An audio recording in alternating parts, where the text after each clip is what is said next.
Agora eu queria te ouvir também sobre qual que é o nosso objetivo aqui como cristão na Terra. E depois que nós se lascar aqui, como é que é?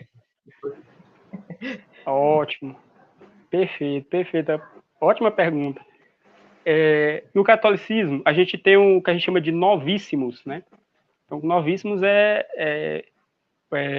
são os últimos acontecimentos, o último acontecimento da nossa vida aqui na Terra e o nosso fim último após esta vida, né?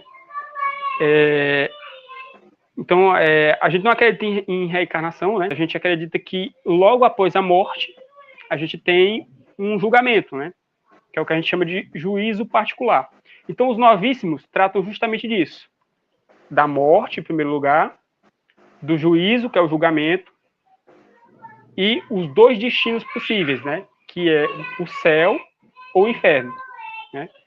Então, o que acontece? A gente morreu, se a gente morre em estado de graça, sem pecado mortal, né, em santidade, fui perfeito, purifiquei, porque a gente sabe que a gente tem que purificar, no catolicismo, se a gente peca, a gente tem que purificar esses pecados. Então, por exemplo, a gente tem o batismo, que quando a gente se batiza, é apagado todo o nosso pecado, todo o pecado que a gente fez no passado, quanto o pecado original, que a gente herdou de Adão, né? Então, todo o nosso pecado é apagado, mas depois do nosso batismo, a gente volta a pecar. Então, a gente peca, existe uma mancha de pecado, né? Fica uma mancha. Então, a gente tem que lavar essa mancha. Então, como é que a gente lava? Penitência, né? A gente tem que se penitenciar. Estava até falando, o colega falou assistiu a live lá dos 12 trabalhos de Hércules, né?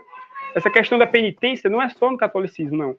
Os gregos já tinham essa noção, né? Os 12 trabalhos de Hércules. O Hércules assassinou a família e foi fazer 12 trabalhos para se penitenciar, se purificar. Os judeus também têm a mesma coisa.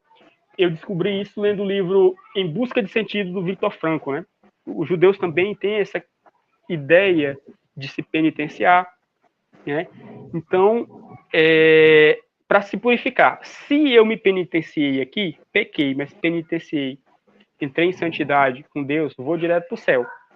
Ou se eu cometi pecados mortais aqui, matei alguém, estuprei, fiz uma série de barbaridades, não me arrependi, vou direto para o inferno, né? E existe um ponto intermediário aí que a gente chama de purgatório, né? O polêmico purgatório, né? No catolicismo. Beleza, nem todo mundo é santo nessa vida, né? Então, muitos de nós vivemos nessa vida, temos uma vida de dedicação a Deus, mas cometemos falhas, né? Ou relaxamos na oração, ou cometemos pequenos deslizes que não é suficiente para nos mandar para o inferno, mas nós não estamos também puros o suficiente para entrar no céu. Então a gente tem que passar, a gente vai ser salvo. Quem vai para o purgatório está salvo, já vai para o céu. Só que precisa passar por esse estágio de purificação. Tem um exemplo que eu gosto de utilizar, foi que eu assisti dois filmes, né? Não, um filme e uma série de desenho animado, né? A série de... Eita, menina, as crianças estão... um desenho animado, A Família da Pesada, que é até um desenho bem estilo Simpson ali, mas ele trouxe uma lição importante, né? Sobre ele mostrava lá o Osama Bin Laden, né? E o exército americano foi lá matar o Osama Bin Laden. Na hora que chega lá as miras da telescópio, como é que chama? Jogaram tudo em cima do Osama Bin Laden. O Osama Bin Laden disse: aceite Jesus como meu Senhor e Salvador. Aí, plim, foi bater no céu. Então, será que seria justo o Osama Bin Laden, depois de todas as atrocidades que ele cometeu, ele se arrepender no último momento e ir pro céu? Seria bom demais. Se fosse assim, eu ia cair na gandaia agora mesmo. Outro exemplo do filme Deus Não Está Morto, né? O cara era ateu, e ficou lá blasfemando contra Deus, não sei o que, ele era desviado. Aí, no final do filme, ele sofre um acidente, tá morrendo, chega um pastor lá, ora por ele, e ele se converte ali e recebe a salvação, direto pro céu. Se fosse assim, era bom, né? Eu ia deixar para me converter só mais lá pro fim. né? Não ia ter todo esse sofrimento de me penitenciar, de rezar, estudar, não ia cair na gandaia, ia deixar para me converter mais depois de velho. O que é que acontece? Então, por isso que tem um purgatório, né? Você se arrependeu, você está salvo, mas você vai para esse lugar, né? Tem até no Divina Comédia de Dante, né? O purgatório, tem lá as pessoas que se deixam para se converter da última hora, né? Tem a montanha do purgatório, que você vai subir aquela montanha de sofrimento. Quanto mais leve o seu pecado, mais em cima você fica na montanha, né? Ou seja, você vai ter um caminho menor de sofrimento. Mas se você cometeu muitos pecados, você vai lá para baixo, para você sofrer mais. Aí se você se deixa para se converter na última hora, por exemplo, passei 40 anos para me converter, eu sabia da verdade, passei 40 anos para me converter. Aí o Dante não é doutrina católica, é poético lá, né? Mas é para a gente entender mais ou menos como é. Então, beleza, passei 40 anos para me converter. Aí o Dante, beleza. Por você repassar 30 vezes o tempo que você demorou para se converter, você vai ficar só na praia do purgatório, sem sofrer, você vai ficar só esperando. Então, se eu passei 40 anos para me converter, 30 vezes 40. 120 anos só esperando para poder começar a sofrer, né? Então você imagina o sofrimento que é você ficar esperando numa fila de banco. Você imagina ficar 120 anos esperando. Então é uma espécie de sofrimento, que é um dos erros que eu vi no protestantismo era a questão da eternidade, né? O que é eternidade?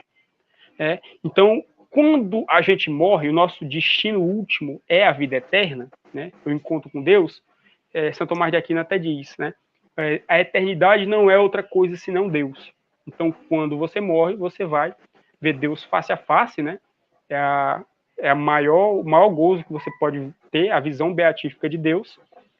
E você vai participar da eternidade, né, com Deus. Mas o que é eternidade? Quando eu estava no meio protestante, até nas revistinhas de escola bíblica, quando eu era professor, disse lá, não, a eternidade é você viver ilimitadamente, infinitamente, o tempo transcorrendo ali e você fica, né? E eu digo, poxa, isso aí na eternidade, isso é o inferno, cara. Então você imagina, igual na fila do banco, passa 120 anos esperando, isso aí é o sofrimento do purgatório, cara. Isso aí não é céu. Não é isso que Deus quer para nós. Então, na eternidade, não existe essa sucessão temporal que temos aqui, né? Passado, presente e futuro, né? Que nós temos aqui. Então, na eternidade só existe. Eu falei 120 é 1.200. Obrigado aí, Ivani. Professor de física errando conta aqui. Então, na eternidade não existe sucessão temporal. Tudo é presente, né? Então, lá nós não vamos ter essa maluquice de viver um tempo ilimitado, não.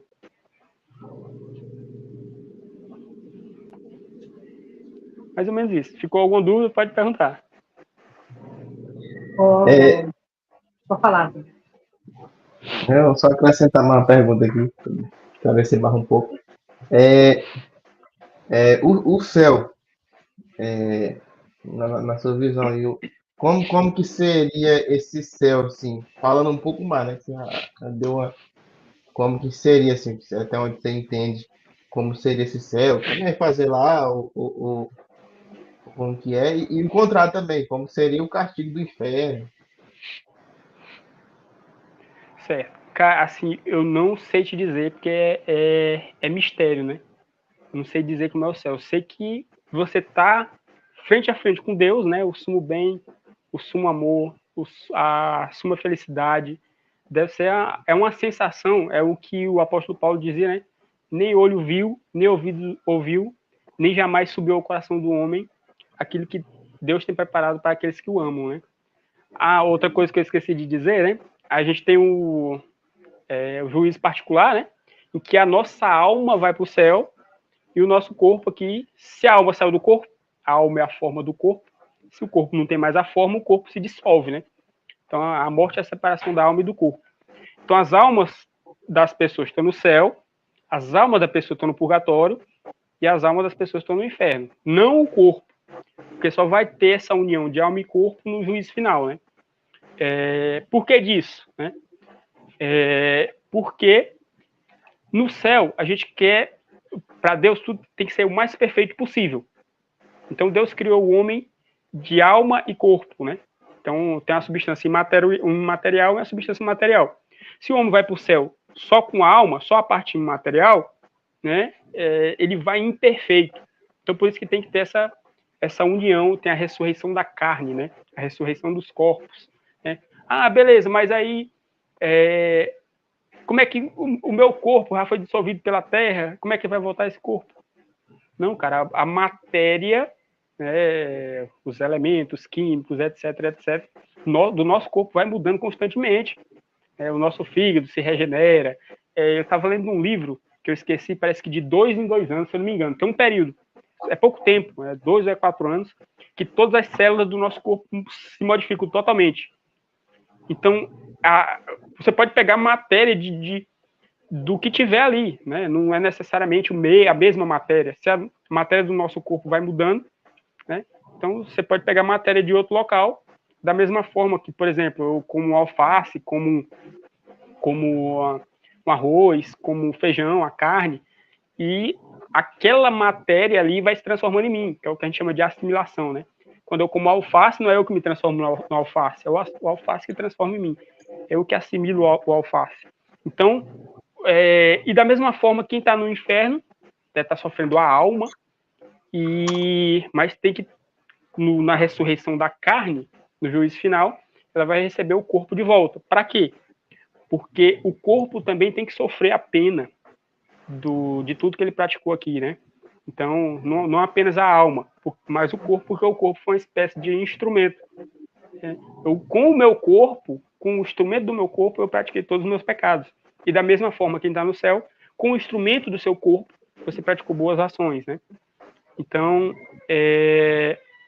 como é o céu, a gente não sabe. A gente só sabe que é uma coisa de extrema maravilha, que é inefável, né? Como diz o apóstolo, né? Ou seja, é inexprimível em palavras. Não sei se respondi. Sim. Só para entender. Então, seria assim, após a morte, então, no primeiro estágio, né, essa pessoa seria o purgatório, né, para pecados mais leves, né? Então, aí, o inferno, ele termina, no caso, com a ressurreição, é isso? Não. O inferno continua. Quem foi para o inferno vai receber o corpo e o corpo vai ficar sofrendo lá para sempre. Vai continuar lá. Então, aí seria como os evangélicos falam, então? Acho que sim. Que a evangélica tem Porque muitas teorias, nos né? evangélicos, eles falam assim que é eterno, né? O castigo eterno. Eterno, assim, a concepção deles de eternidade é como você falou, realmente, né? Que eles colocam como se tivesse tempo também, né? Como você bem falou. Mas aí no catolicismo, então não tem como, não reverte, então, não sai do inferno. Fica ali. Quem está no inferno não sai. E quem está no purgatório vai para o céu. Quando passa o período de purificação lá, de sofrimento, né, vai para o céu. Quem vai para o purgatório está salvo. Agora, quem está no inferno é aquela a escritura lá no inferno de Dante, né, no letreiro. Na hora que chega no inferno, está escrito lá, deixai toda esperança, vós que entrais. Né? Entrou no inferno, já era. Não tem a escapatória. Entendi. Então tem uma diferença, assim, porque na religião evangélica não existe esse meio termo, né, de purgatório. No caso, é céu ou inferno. Não existe, então, um modo da pessoa que não cometeu graves erros, né, não tem chance dela se salvar. Então, quer dizer que é o inferno que mistura tanto o assassino quanto aquele que simplesmente deixou de frequentar uma reunião, de fazer as suas orações, alguma coisa assim. Então, quer dizer que eles colocam dentro do mesmo inferno, né, pessoas que cometeram atrocidades e pessoas que podem se ter uma oportunidade, né? De se salvar. Os evangélicos botam, né? Você falou? Eles colocam tanto o Isso. assassino quanto uma pessoa que tem chance de se sair dali, né? E se salvar. Não entendi a diferença. Só que no inferno tem graus de sofrimento, né?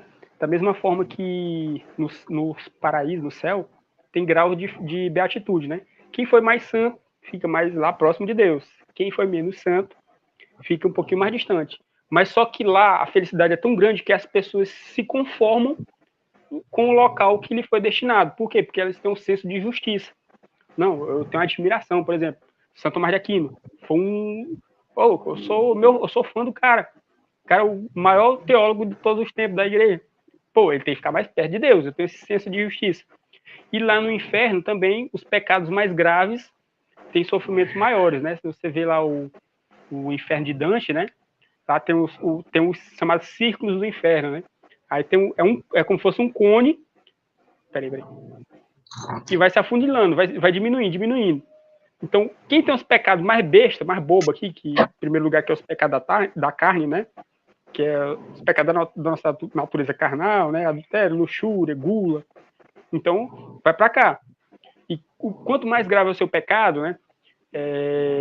Homicida, vai um pouquinho mais para baixo. Herege, vai um pouquinho mais para baixo, que já é um pecado grave, que é um pecado do intelecto, né? Que já é um pecado, não é da natureza da carne. O pecado da carne é natureza idiota, a nossa natureza animal está trabalhando ali, né? Então, se eu for para o inferno pelos pecados da carne, é o que eu desci para o nível animal. Então, eu estou prestando atenção na minha mão e estou esquecendo de ver o que eu estou querendo falar.